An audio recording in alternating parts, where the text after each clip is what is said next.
Well, Vladimir Putin's days as the president of Russia may be numbered, but there's little chance he'll be leaving power entirely come election day. And this week, Mr. Putin travels to Tehran for the first visit to Iran by a Kremlin leader in 3 decades. What does it all mean? Well, joining us to talk about it is Andrew Cutchins, Senior Fellow and Director of the Russia and Eurasia Program at the Center for Strategic and International Studies in Washington. Thank you, sir, for talking with us.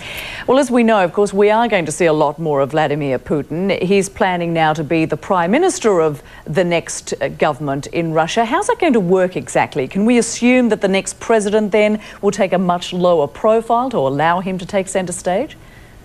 Well, it's a good question, Rosemary, that has all of us scratching our heads. The Russian Constitution, the system is a very strong presidential system.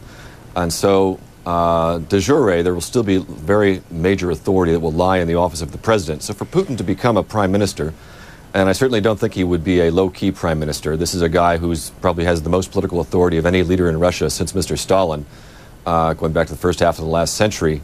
My guess is that either the Constitution would be revised to allow for that, or maybe the easier thing to do would be to allow for Mr. Putin to run for a third term, or if he were to become prime minister, he would remain prime minister for a relatively short period of time.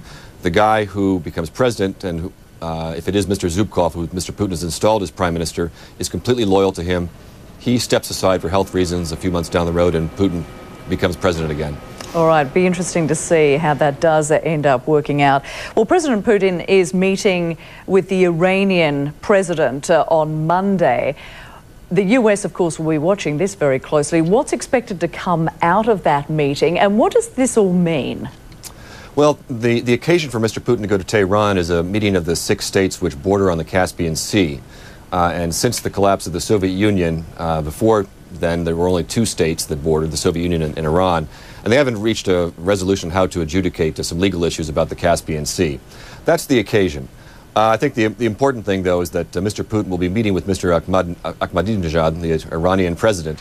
And there the question is, what is the message he's going to be carrying to him? You know, the Russians are pretty close with us in that they do not want to see Iran have a nuclear capability. But they also are maybe more concerned about the possibility of a military strike and a war in Iran, which would have, in their view, very destabilizing repercussions for the region. So I would hope that when Mr. Gates and Secretary Rice were in Moscow just a few days ago, they spoke very clearly with Mr. Putin about how we see the options, how the U.S. government sees the options, and what message to convey to Ahmadinejad. There's a big moment coming up in the next month when an IAEA report will come out illustrating to what extent Iran is abiding by their legal norms. Yeah, another area that's interesting to watch. Now, you mention that meeting between Putin and Condoleezza Rice and Robert Gates. Not a lot came out of that when they talked about the missile defense shield. Not a lot resolved, and a highly divisive issue. How bad could this get? Well, the missile defense issue is a very divisive issue. I don't think it would have been realistic for us to expect a major breakthrough emerging in the 2 days of talks which just took place, this so-called 2+2 format, with our Defense Secretary and Secretary of State meeting with their Russian counterparts, and also our people meeting with Mr. Putin.